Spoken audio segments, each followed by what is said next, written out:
నమస్తే, welcome to ISR 9 news. ముందుగా headlines.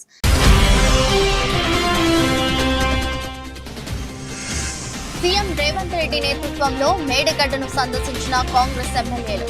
KCR ధనదాహంతో కట్టిన ప్రాజెక్టు ఇవాళ బొందలగడ్డగా మారిందన్న రేవంత్.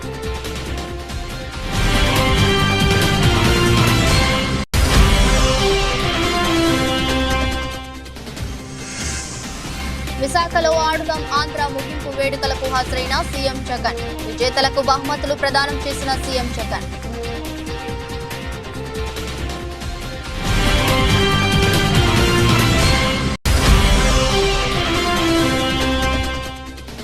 అల్లాదుర్గం మండలంలోని గడి బెద్దాపూర్ బెల్ట్ షాపులపై టాస్క్ ఫోర్స్ దాడులు.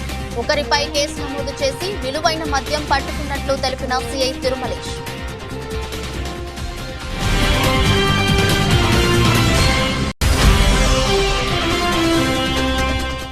హైదరాబాద్ కుల్సుంపుర పోలీస్ స్టేషన్ పరిధిలో కలకలం. డోర్ బస్తీలో పాత కరెన్సీ నోట్లను అంటగట్టి 8 లక్షలు కాజేసిన కేటుగాళ్లు.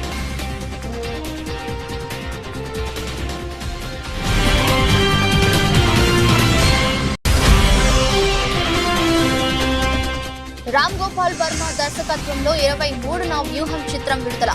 ట్రైలర్ లో లోకేష్ ను చూపించలేదంటున్న మీడియా ప్రశ్న. లోకేష్ దేవుడు కాబట్టి కించపరచలేమన్న వర్మ. సీఎం రేవంత్ రెడ్డి నేతృత్వంలో కాంగ్రెస్ ఎమ్మెల్యేల బృందం మేడిగడ్డ ప్రాజెక్టును పరిశీలించిన సంగతి తెలిసిందే.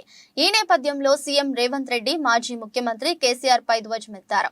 మేడిగడ్డకు ఎందుకు పోయారో, ఏముంది అక్కడ బొందలగడ్డన అంటూ కల్వకుంట్ల చంద్రశేఖరరావు ఆక్రోశం వెళ్లగాకుతున్నాడని విమర్శించారు. నిజమే, కేసీఆర్ ధనదాహంతో 1,00,000 కోట్లు గుమ్మరించి కట్టిన ప్రాజెక్టు ఇవాళ బొందలగడ్డగా మారింది. 9.5 ఏళ్ల క్రితం తెలంగాణను పచ్చగా చేస్తానని కల్లబొల్లి మాటలు చెప్పావు. కాంగ్రెస్ ప్రారంభించిన అంబేద్కర్ ప్రాణహిత చేవెళ్ల డిజైన్లు మార్చి కాళేశ్వరం పేరుతో కమిషన్లు బొక్కి కేసీఆర్ సృష్టించిన విధ్వంసం ఇవాళ మేడిగడ్డ రూపంలో కళ్ల ముందు కనిపిస్తుంది.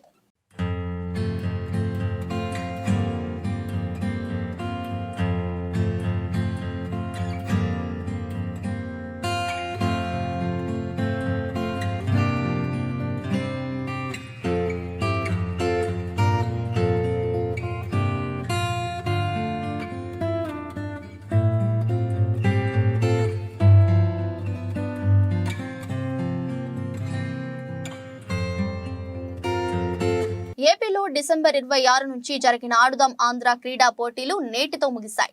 విశాఖలోని వైఎస్ఆర్ స్టేడియంలో జరిగిన ముగింపు ఉత్సవాలకు సీఎం జగన్ హాజరయ్యారు. వివిధ క్రీడాంశాల్లో ఫైనల్స్ విజేతలకు బహుమతులు, నగదు, పురస్కారాలు అందించారు. విజేతలను అభినందించారు. కాగా ముగింపు వేడుకల నేపథ్యంలో స్టేడియం వద్ద ఏర్పాటు చేసిన లేజర్ లైటింగ్, బాణసంచా విన్యాసాలు ఆకట్టుకున్నాయి. ఈ కార్యక్రమానికి సీఎం జగన్ తో పాటు మంత్రులు రోజా, విడుదల రజని కూడా హాజరయ్యారు. దీనికి సంబంధించిన ఫోటోలను ముఖ్యమంత్రి కార్యాలయంలో సోషల్ మీడియాలో పంచుకుంది.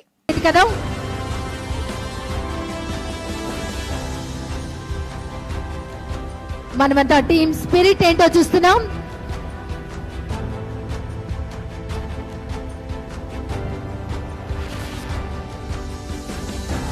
తర్వాత మహిళల విభాగంలో దాదాపుగా 37 కోట్లకు సంబంధించిన కిట్లు గ్రామ స్థాయిలో నుంచి పోటీ పడతా ఉన్న పిల్లలందరికీ కిట్లు ఇస్తే మరో 12,21 కోట్లకు సంబంధించిన 12.221 కోట్లకు సంబంధించిన బహుమతులు ఈరోజు ఆ పోటీలో పాలు పంచుకున్న మన పిల్లలందరికీ కూడా ఈరోజు ఇవ్వడం జరుగుతూ ఉంది. ఇంతగా ప్రోత్సహిస్తూ మట్టిలో మాణిక్యాలను కనుగొనే ఈ కార్యక్రమం ఏదైతే మనం చేస్తా ఉన్నామో, ఇందులో Chennai Super Kings, Andhra cricket association, వీరితో పాటు మిగతా ఆటలకు సంబంధించిన సంస్థలు కూడా, pro kabaddi, Black Hawks, volleyball, AP kho kho association, AP badminton association, ఇటువంటి వారందరూ కూడా పార్టిసిపేట్ చేస్తూ టాలెంట్ను కనుగొన్న దాదాపుగా 14 మందిని టాలెంట్ కనుగొని ఈ 14 మందిని కూడా వాళ్ళందరూ కూడా దత్తత తీసుకుని వాళ్ళందరినీ కూడా మరింత ట్రైనింగ్ ఇచ్చే దిశగా అడుగులు వేయించడం మొదలుపెట్టారు. కుల్సుంపుర పోలీస్ స్టేషన్ పరిధిలోని డోర్ బస్తీలో పాత కరెన్సీ నోట్లను అంటగట్టి 8 లక్షలు కాజేసిన కేటుగాళ్లు. పోలీసులు తెలిపిన వివరాల ప్రకారం మల్లేపల్లి ప్రాంతానికి చెందిన సాదిక్, కాపురా ప్రాంతానికి చెందిన కష్పలు స్నేహితులు. వీరికి బెంగళూరు వాస్తవ్యుడైన ద్వారక్ అనే వ్యక్తి ప్రస్తుతం రద్దు చేసిన పాత 1000 రూపాయల మరియు 500 నోట్లు మొత్తం 1.19 కోట్లు ఇచ్చి వీలైతే వాటిని ప్రస్తుత కరెన్సీలోకి మార్చమని పురమాయించారు.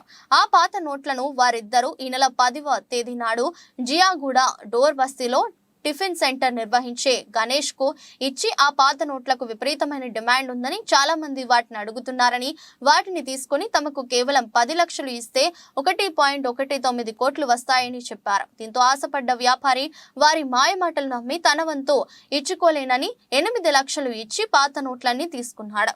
తీసుకొని 2 రోజులు గడుస్తున్నా ఎవరూ రాకపోవడంతో తాను మోసపోయానని గుర్తించి పోలీసులను ఆశ్రయించడంతో పోలీసులు నిందితులను పట్టుకుని న్యాయ నిమిత్తం కోర్టుకు తరలించారు. జియాగూడకు చెందినటువంటి గణేష్ అనునాక్తుని దగ్గరికి సాదిక్ మరియు కశ్యప్ అను 2 వ్యక్తులు వచ్చి వారి వద్ద బ్యాన్ చేయబడినటువంటి 1000 రూపాయలు మరియు 500 రూపాయల నోట్లు కరెన్సీ ఉన్నాయి. వీటికి ప్రజెంట్ మార్కెట్లో చాలా విలువ ఉంది అని చెప్పేసి ఇతనికి మాయమాటలు చెప్పి 1 కోటి రూపాయల పాత నోట్లను 8 లక్షలకు ఇతనికి విక్రయించడం జరిగింది. గణేష్ అతను కూడా 8 లక్షలు వెంబడే తెలిసిన వాళ్ళ దగ్గర ఆన్లైన్ ట్రాన్సాక్షన్ తెప్పించుకొని కశ్యప్ మరియు సాదిక్ అన్నతని వారికి 8 లక్షలు చెల్లించి 1,19 లక్షల రూపాయలను 1000 రూపాయల నోట్లు మరియు 500 రూపాయల నోట్లను తీసుకొని తన దగ్గర ఉంచుకోవడం జరిగింది. ఈ విషయంలో 1 డే తర్వాత ఇతనికి తాను మోసపోయినా అని గ్రహించి పోలీసులకు తెలియజేయగా వెంబడే పోలీసులు కశ్యప్ను సాదక్ను పట్టుకొని డబ్బుల గురించి ఆరోధియగా ద్వారక్ అన్న తను బెంగళూరుకు సంబంధించిన వ్యక్తి ఈ నోట్లు ఇవ్వడం జరిగిందని చెప్పిండు. వీళ్ళ ముగ్గురు మీద కేసు నమోదు చేసుకొని దర్యాప్తు చేస్తున్నాం. చేబ్రోలు నందు వైఎస్ఆర్ ఆసరా కార్యక్రమంలో పాల్గొని అర్హులైన డ్వాక్రా అక్క చెల్లెమ్మలకు చెక్కులు పంపిణీ చేసిన శాసనసభ్యులు కిలారి వెంకట్రోసయ్య ఈ సందర్భంగా మాట్లాడుతూ సీఎం జగన్మోహన్ రెడ్డి ప్రజా సంకల్ప యాత్రలో గత టీడీపీ ప్రభుత్వంలో ఈ రాష్ట్ర ప్రజల పడుతున్న ఇబ్బందులను, వారి కష్టాలను నేరుగా తెలుసుకుని ఆయన అధికారంలోకి వస్తే ఈ రాష్ట్రంలో నవరత్నాల ద్వారా సుపరిపాలన సాగిస్తారని హామీ ఇచ్చిన నేపథ్యంలో ఎన్నికల మేనిఫెస్టోలో ఇచ్చిన హామీల్లో 98% నెరవేర్చారని స్పష్టం చేశారు. గత టీడీపీ ప్రభుత్వంలో చంద్రబాబు నాయుడు మహిళలను ఎంతగానో మోసం చేశారని, డ్వాక్రా అక్క చెల్లెమ్మలకు డ్వాక్రా రుణమాఫీ మొదలుకొని బ్యాంకులో పెట్టిన బంగారం తీసుకొచ్చి ఇస్తానని ఎన్నికల్లో హామీలు ఇచ్చి అధికారం చేపట్టినాక మహిళలను నిండా ముంచారని, కానీ సీఎం జగన్ తన ప్రజా సంక్షేమ పాలనలో మహిళలకే పెద్దపీట వేస్తూ అన్ని సంక్షేమ కార్యక్రమాలలో వారికి అత్యధిక ప్రాధాన్యతను అందించి మహిళా సాధికారతకు ఎంతగానో కృషి చేస్తున్నారని తెలిపారు.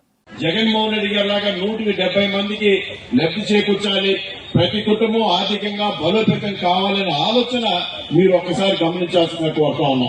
డబ్బులు ఎక్కువ ఇవ్వట్ల, మీ అందరి కుటుంబాలు ఆర్థికంగా బలోపేతం కావాలి. రూపాయలు లేని కాలు బయట పెడితే రూపాయలు లేని ఎక్కడ లేదు, పైసా పై పరమాత్మ అయ్యి అంటారు చూసారు. అట్లానే రూపాయలు అయితే ఏ పని అవ్వదు.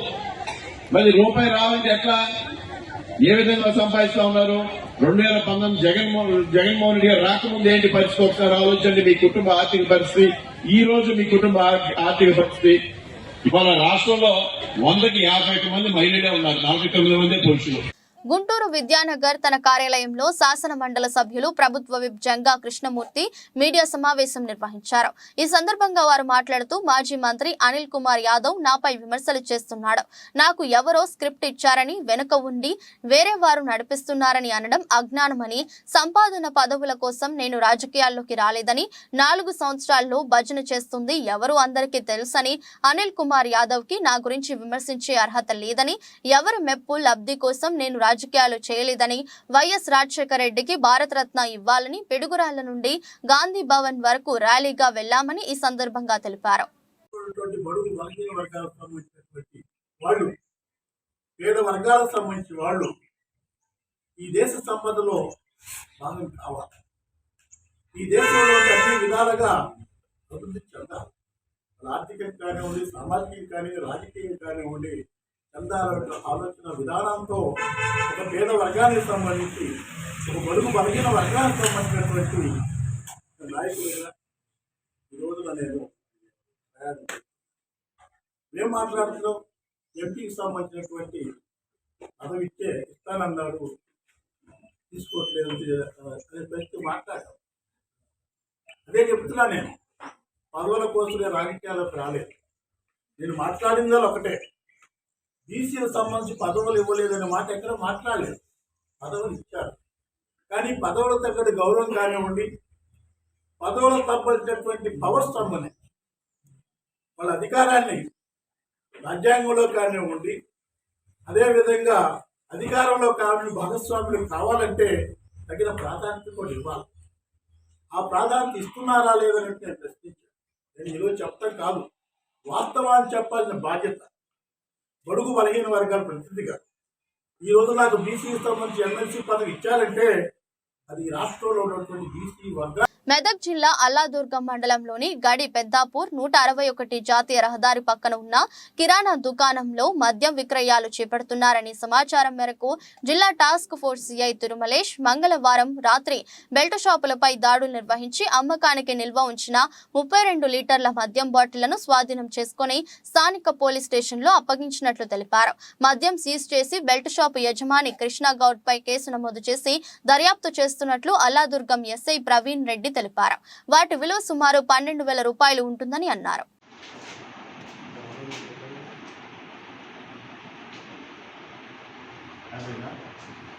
పేదవారిని ముఖ్యంగా బడుగు బలహీన వర్గాల వారికి రాజ్యాధికారం చేపట్టాలనే ప్రగాఢ సంకల్పంతో ఆంధ్ర రాష్ట్ర సమితి వ్యవస్థాపక అధ్యక్షులు జంజనం కోటేశ్వరరావు రాష్ట్ర వ్యాప్తంగా బస్సు యాత్ర చేపట్టారు.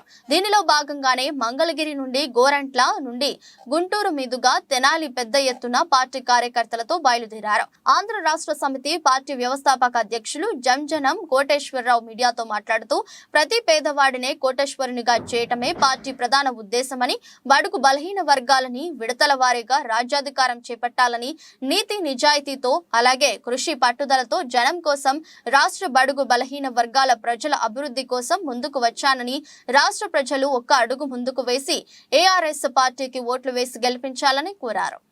ఏఆర్ఎస్ ఆంధ్ర రాష్ట్ర సమితి పార్టీ స్థాపించడం ముఖ్య కారణం ఎస్సీ ఎస్టీ బీసీ మైనార్టీలు బడుగు బలహీన వర్గాలు సీఎం పదవి చేయాలనే ఆసక్తితోటే ఈ పార్టీ స్థాపించడం జరుగుతుంది. అలాగే పేదలందరూ ఆర్థికంగా ఎదగాలి అంటే ప్రతి రేషన్ కార్డుదారుని సొంత భూమి రైతుని చేసి దానిలో శ్రీగంధ నరచంద్ర మొక్కలు కూడా నాటించి 10 ఏళ్లలో 10 కోట్ల ఆస్తి పనులు అవుతారు ప్రతి కుటుంబం. అలాగే ప్రతి డోక్రా గ్రూప్కి రాజధానిలో 1000 గజాలు ప్లాట్ ఇచ్చి రాజధాని డెవలప్ చేయాలి. అప్పుడు మనం రాష్ట్ర రాజధానిలో రాష్ట్ర ప్రజలందరికీ ఆస్తి ఇచ్చినట్టయితే రాజధాని డెవలప్ అయితే రాజధానితో పాటు రాష్ట్ర ప్రజలందరూ డెవలప్ అవుతారు. ఇంకెప్పుడు ఈ రాష్ట్రం ఇడిపోవాలి అని ఎవరు కోరుకోరు. ఇంకా అందుకోసం ఇదొక విధానం. ఇంకా అట్లాగే మనం ముఖ్య కారణం ఏంటంటే ఎస్సీ ఎస్టీ బీసీలు మైనార్టీలు సీఎం పదవి చేయాలి. ఆ సీఎం పదవి చేసేంత వరకు ఈ పోరాటం ఆగదు. మీ అందరూ ఏఆర్ఎస్ ఆంధ్ర రాష్ట్ర సమితి పార్టీకి ఓటు వేయాలి. ప్రజలందరూ కూడా పార్టీ అధికారంలో వచ్చి తీరి రేపు 2024లో ఎస్సీ ఎస్టీ బీసీ మైనార్టీలు సీఎం పదవి చేస్తారు. అలాగే పెద్ద శంకరంపేట పోలీస్ స్టేషన్ లో 2 సంవత్సరాలుగా బాధ్యతలు చేపట్టిన బాలరాజు బదిలీపై చేగుంట పోలీస్ స్టేషన్ కు వచ్చిన ఎస్ఐ బాలరాజు నేడు బాధ్యతలు స్వీకరించారు. అనంతరం ఆయన మాట్లాడుతూ మండలంలో శాంతి భద్రతలకు ఎవరూ కూడా ఆటంకాలు కలిగించకూడదని, శాంతి భద్రతలకు ఆటంకాలు కలిగిస్తే వారిపై చట్టపరమైన కఠిన చర్యలు తీసుకుంటామని ఆయన అన్నారు. ప్రజలకు ఏదైనా సమస్యలు ఇబ్బందులు ఉంటే నేరుగా తనకు వచ్చి కలవాలని, మండల ప్రజలు తమ సహాయ సహకారాలు అందిస్తేనే శాంతి భద్రతలను కాపాడుకోగలమని తెలిపారు. నా పేరు బాలరాజు. నేను 12వ తారీఖు 2వ నెల చేగుంట ఎస్హెచ్ఓగా బాధ్యతలు స్వీకరించాను. గతంలో శంకరంపేట ఏలో 2 సంవత్సరాలు పనిచేసి బదిలీపై ఇడికొచ్చి బాధ్యతలు స్వీకరించాను. ముఖ్య కర్తవ్యం ఏంటంటే లా అండ్ ఆర్డర్ మెయింటైన్ చేయడము, ఈ ట్రాఫిక్ రౌడ్ యాక్సిడెంట్ల పైన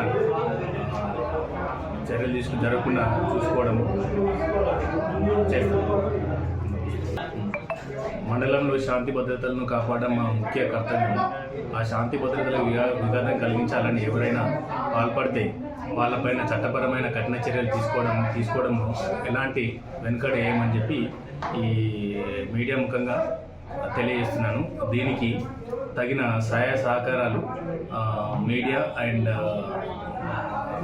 మిగతా మండల ప్రజలు కూడా సహకరించాలని చెప్పి కోరుకుంటున్నాను. పెందుర్తి మండలం సుజాత నగర్ 97వ వార్డ్ సప్తగిరి నగర్ లో బుధవారం సాయిబాబా గుడి నిర్మాణానికి స్థానిక MLA Annamreddy Adeep Raju Saptagiri Nagar area welfare association ప్రతినిధులతో కలిసి శంకుస్థాపన చేశారు. ఈ సందర్భంగా ఎమ్మెల్యే మీడియాతో మాట్లాడుతూ షిరిడి సాయిబాబా నిర్మాణానికి తన వంతుగా ₹1,00,000 అందిస్తున్నానని ప్రకటించారు. బాబా ఆలయ నిర్మాణం అయ్యేంత వరకు పూర్తిగా సహకరిస్తానని ఆలయ కమిటీకి ఎమ్మెల్యే ఆదిప్ రాజ్ భరోసా ఇచ్చారు. ఈ కార్యక్రమంలో ఆలయ committee president Viroti Rambabu, vice president Mohan, ఆలియా కమిటీ మెంబర్లు లక్ష్మణ్, శ్రీనివాసరావు, శంకర్రావు, విజయలక్ష్మి, హర్షవర్ధన్, అరవింద్, అఖిల్, చంద్రశేఖర్, రావు, సత్యనారాయణ, తిరునాథ్, తిరునాథ్ తదితరులు పాల్గొన్నారు. మరి ఇవాళ సప్తగిరి నగర్ ప్రాంతం ప్రజలందరూ కూడా మరి ఎప్పటి నుంచో వాళ్ళందరి తాలూకు ఆకాంక్ష, చిరకాల కోరికని చెప్పి అనుకోవాలి. ఇవాళ శ్రీ శ్రీ శ్రీ సద్గురు షిరిడి సాయిబాబా స్వామివారి ఆలయం నిర్మించుకోవాలి అని చెప్పి వాళ్ళందరూ ఎప్పటి నుంచో కూడా వాళ్ళు సంకల్పించారు. అయితే ఈరోజు ఆ బాబా గారి ఆశీస్సులు మరి ఆయన ఆశీర్వచనం ఉండడం వల్ల ఇంత మంచి కార్యంలో పాల్గొనేటువంటి అవకాశం ఈరోజు నాకు స్వామివారి బాబా గారు కల్పించారు. ఖచ్చితంగా ఒక మంచి ఆలయం ఈ ప్రాంతం అంతట్లో కూడా భక్తులందరికీ కూడా అందుబాటులో ఉండేటువంటి విధంగా ఒక మంచి ఆలయం నిర్మించడానికి పూర్తి సహాయ సహకారాలు ఒక ఎమ్మెల్యేగా కాదు, ఒక బాబా గారి భక్తుడిగా ఆదిప్ రాజ్గా నేను ఎప్పుడు కూడా ముందుంటానటువంటిది నేను తెలియజేసుకుంటూ ఆ బాబా గారి ఆశీస్సులు ఈ ప్రాంతం మీద, ఈ ప్రాంత ప్రజలందరి మీద కూడా ఉండాలి. ప్రతి ఒక్కరూ అష్టైశ్వర్యాలతో ఆరోగ్యాలతో ఆనందంగా ఉండాలని చెప్పి మనస్ఫూర్తిగా బాబా గారిని వేడుకుంటూ సెలవు. అత్త సొమ్ము అల్లుడు దానం చేసినట్లు ఉంది కాంగ్రెస్ పార్టీ నేతల తీరు అని, ఉపాధి హామీ నిధులను కేంద్ర ప్రభుత్వం మంజూరు చేస్తే కాంగ్రెస్ పార్టీ నేతలు మేము చేశామని మీడియా సమావేశాలు నిర్వహించి పబ్లిసిటీ చేసుకోవడం ఏంటని బీజేపీ పార్టీ కొల్చారం మండల అధ్యక్షుడు పాతూరి దయాకర్ గౌడ్ ప్రశ్నించారు. బుధవారం నాడు కొల్చారం గ్రామంలో బీజేపీ నేతలు మీడియా సమావేశం ఏర్పాటు చేశారు. స్థానిక కాంగ్రెస్ నేతల తీరుపై తీవ్ర ఆగ్రహం వ్యక్తం చేశారు.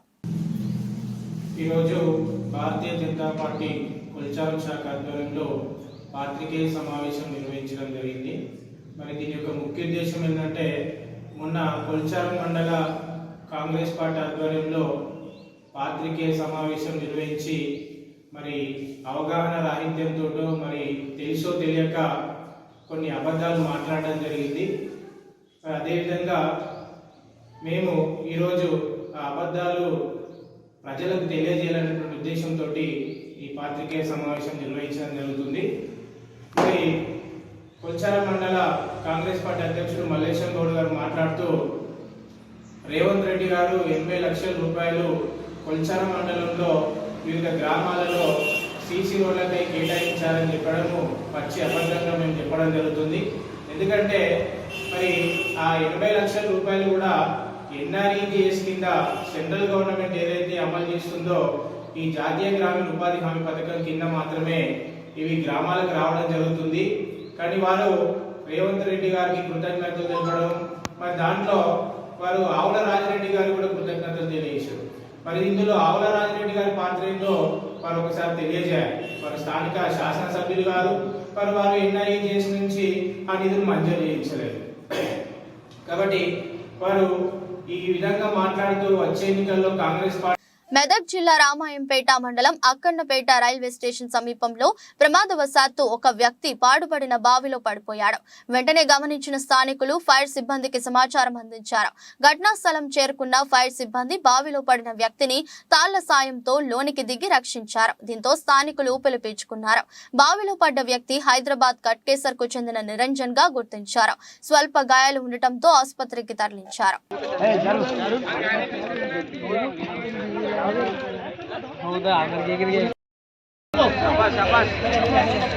క్లాస్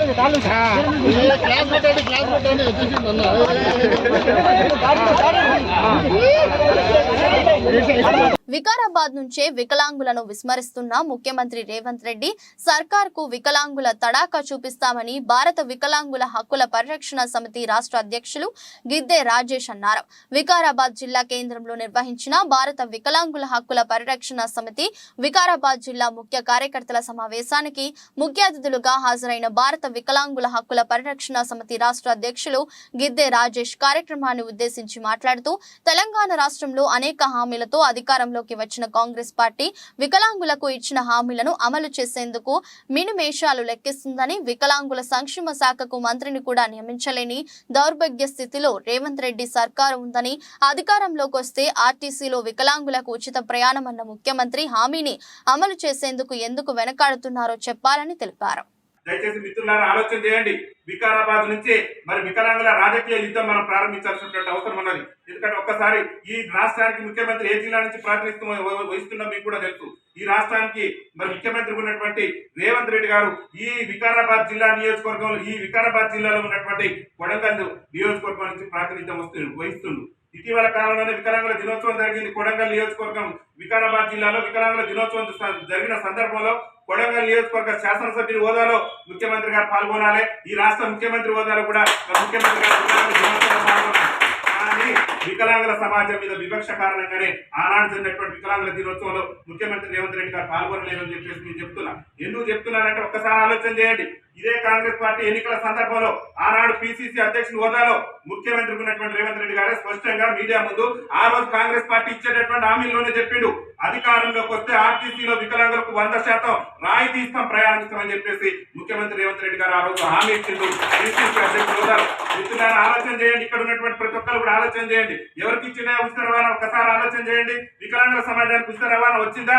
ఇంతవరకు కూడా రాలే. అంటే ఎందుకు వికలాంగుల సమాజాన్ని విస్మరిస్తుండో ముఖ్యమంత్రి రేవంత్ రెడ్డి గారు. ఇక్కడ ఉన్నటువంటి వికారాబాద్ ప్రాంత ప్రజలు వికలాంగుల సమాజానికే కాదు, ఈ రాష్ట్రంలో ఉన్న ప్రతి ఒక్క వికలాంగుల సమాజానికి కూడా మరి రేవంత్ రెడ్డి గారు సమాధానం చెప్పాలి. వికారాబాద్ నుంచే వికలాంగుల తడాకా ఏదో ఈ రాష్ట్ర ముఖ్యమంత్రి రేవంత్ రెడ్డి గారు ఈ సందర్భంగా తెలియజేస్తున్నాం. అడుగడుగున వికలాంగుల సమాజాన్ని అవమానపరుచుకుంటూనే పోతున్నారు నాయకులు.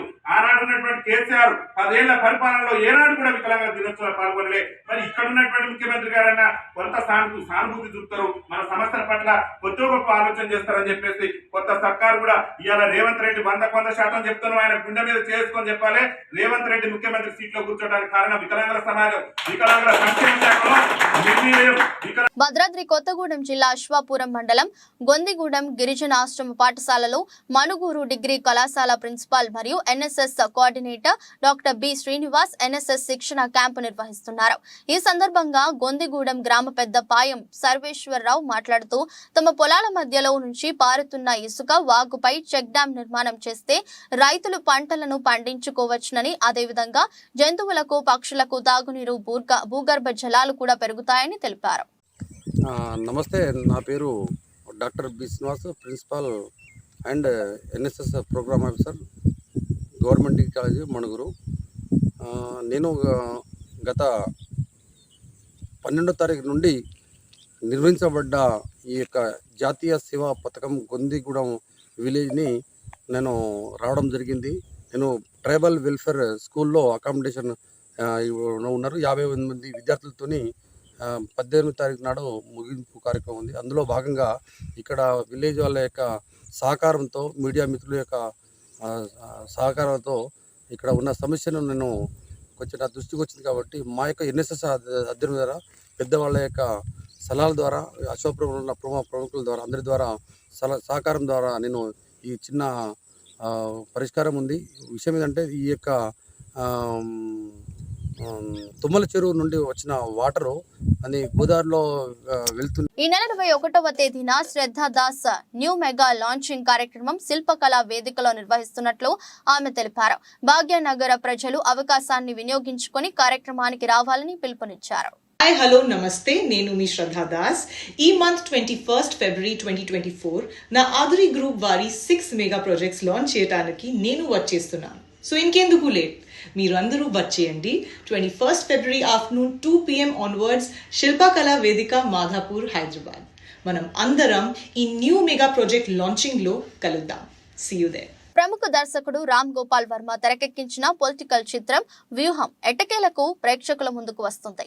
ఫిబ్రవరి 23న ఈ చిత్రం విడుదల కానుంది. ఈ నేపథ్యంలో దర్శకుడు రామ్ గోపాల్ వర్మ ప్రమోషన్ ఈవెంట్లతో బిజీ అయ్యారు. ఈ కార్యక్రమంలో వర్మ ఆసక్తికర వ్యాఖ్యలు చేశారు. వ్యూహం సినిమా ట్రైలర్లలో లోకేష్ ని చూపించలేదు ఎందుకు అని ఓ మీడియా ప్రతినిధి ప్రశ్నించగా, నా దృష్టిలో లోకేష్ దేవుడు అని వర్మ బదులిచ్చాడు. దేవుణ్ణి కించపరచకూడదని కాబట్టి లోకేష్ ను చూపించలేదు. లోకేష్ ఒక దివ్యత్వం ఉన్న వ్యక్తి, మనిషి రూపంలో లేకుండా ఆయన ఒక వాయిస్ లాగా వినిపిస్తుంటాడంటే అంటూ తనదైన శైలిలో వ్యంగ్యం ప్రదర్శించారు. కాగా వ్యూహం చిత్రానికి కొనసాగింపుగా వర్మ శబదం చిత్రాన్ని కూడా తీసుకువస్తున్నట్టు సంగతి తెలిసిందే. శబదం చిత్రం మార్చి 1న ప్రేక్షకుల ముందుకు వస్తుంది. ఈ 2 చిత్రాల ట్రైలర్లను కలిపి విడుదల చేశారు. లోకేష్ సీన్ చూపించాలి కదా, అంటే లోకేష్ నా దృష్టిలో దేవుడిని కించపరచకూడదు అలా చూపించి. అంటే ఒక ఆల్మోస్ట్ ఒక మహా ఏముంటుందని ఇది ఆరా ఒక ఆరా లాగా ఉండాలి అనే ఉద్దేశంతో ఒక మనిషి రూపంలో లేకుండా జస్ట్ గొంతు అలా దేవుడు వాయిస్ వచ్చినట్టు వస్తుంది అనేది అందుకని పెట్టాం. అదే ఒక సీన్ లో చంద్రబాబు పవన్ కళ్యాణ్ మాట్లాడుకుంటున్న సీన్ లో అంటే ట్రైలర్ ప్రకారం అన్నం కలిపేది లోకేష్ షాట్ ఏనా? అది నాకు తెలియదు. అది మీరు అంటే అది పప్పనం తింటున్నాడు ఎవరో, మరి పప్పనం అందుకని ఇంకేం చెప్పను నేను. సార్ దేశం మొత్తం మీద అది వర్మ గారు అంటే ఇటు సార్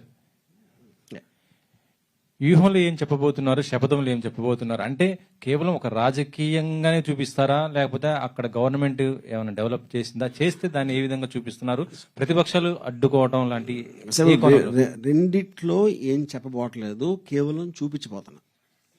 అదే ఏం చూపిస్తారు అనేది ఇప్పుడే చెప్పేస్తే ట్రైలర్ చూపించాక మళ్ళీ ఇంక సినిమా ఎందుకు చూడటం అంటే ఇప్పుడు క్లియర్ కట్ గా మీకు అర్థమవుతుంది కదా ఏంటి కాంటెక్స్ట్ అనేది. సో ఆబ్వియస్లీ అంటే 1 లైన్లో చెప్పాలి అంటే వైఎస్ఆర్ గారు పోయినప్పటి నుంచి స్వెరింగ్ సెరమనీ వరకు ఫస్ట్ పార్ట్ ఉంటుంది. స్వెరింగ్ సెరమనీ నుంచి సిబిఎన్ గారు జైలుకి వెళ్ళే వరకు సెకండ్ పార్ట్ ఉంటుంది. సో ఓవరాల్ గా ట్రైలర్ లో చూస్తే 2 ట్రైలర్లు మిక్స్ చేసిన దాంట్లో ఎక్కడా కూడా లోకేష్ కనిపించట్లేదు. మీకు అంత ప్రేమ ఉన్నప్పుడు లోకేష్ సీన్ చూపించాలి కదా. అంటే లోకేష్ నా దృష్టిలో దేవుడిని కించపరచకూడదు అలా చూపించి. అంటే ఒక ఆల్మోస్ట్ ఒక మహా ఏముంటుందని ఇది ఆరా ఒక ఆరా లాగా ఉండాలి అనే ఉద్దేశంతో ఒక మనిషి రూపంలో లేకుండా జస్ట్ గొంతు అలా దేవుడు వాయిస్ వచ్చినట్టు వస్తుంది అనేది అందుకని. దేశీయ స్టాక్ మార్కెట్లు ఈ రోజు లాభాల్లో ముగిశాయి. అంతర్జాతీయ మార్కెట్లలోని సానుకూలతలు ఇన్వెస్టర్ల సెంటిమెంట్ ను బలపరిచాయి. ఈ రోజు ట్రేడింగ్ ముగిసే సమయానికి సెన్సెక్స్ 483 పాయింట్లు లాభపడి 71,555కి పెరిగింది. నిఫ్టీ 122 పాయింట్లు పుంజుకొని 21,743 వద్ద స్థిరపడింది. మరోవైపు పేటీఎం మాతృ సంస్థ 97 కమ్యూనికేషన్స్ లిమిటెడ్ షేర్ల పతనం ఈ రోజు కూడా కొనసాగింది. ఈ రోజు మరో 10% నష్టపోయిన పేటీఎం షేర్లు 380 వద్ద ముగిశాయి. అమెరికా డాలర్లతో పోలిస్తే ఇండియా కరెన్సీ మారకం విలువ 83.01గా ఉంది. BSE Sensex top gainers ICICI bank 2.46%, axis bank 2.30%, Wipro 2.14%, NTPC 1.83%, Kotak bank 1.58%. Top losers UltraTech cement, Mahindra and Mahindra, Titan, Tata Motors, ITC. వార్తలు ముగించే ముందు మరోసారి హెడ్లైన్స్.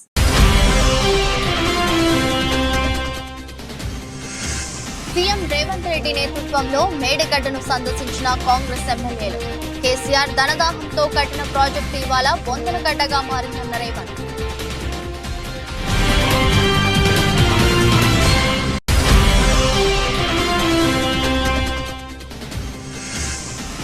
విశాఖలో ఆడుదాం ఆంధ్ర ముగింపు వేడుకలకు హాజరైన సీఎం జగన్. విజేతలకు బహుమతులు ప్రదానం చేసిన సీఎం జగన్.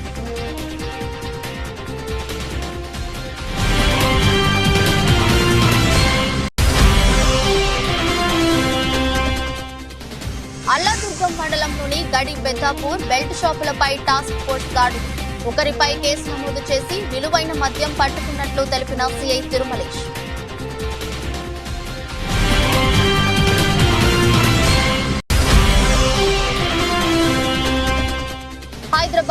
నరసింపుర పోలీస్ స్టేషన్ పరిధిలో కలకలం. డోర్ బస్తీలో పాత కరెన్సీ నోట్లను అంటగట్టి 8 లక్షలు కాజేసిన కేటుగాళ్లు.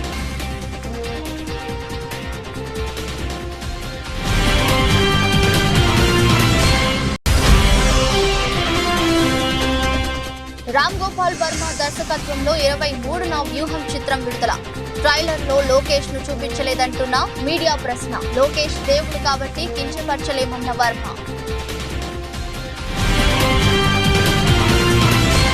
ఇది రోజు బులెటిన్. మరో బులెటిన్ లో మళ్ళీ కలుద్దాం. అంతవరకు సెలవు. నమస్కారం.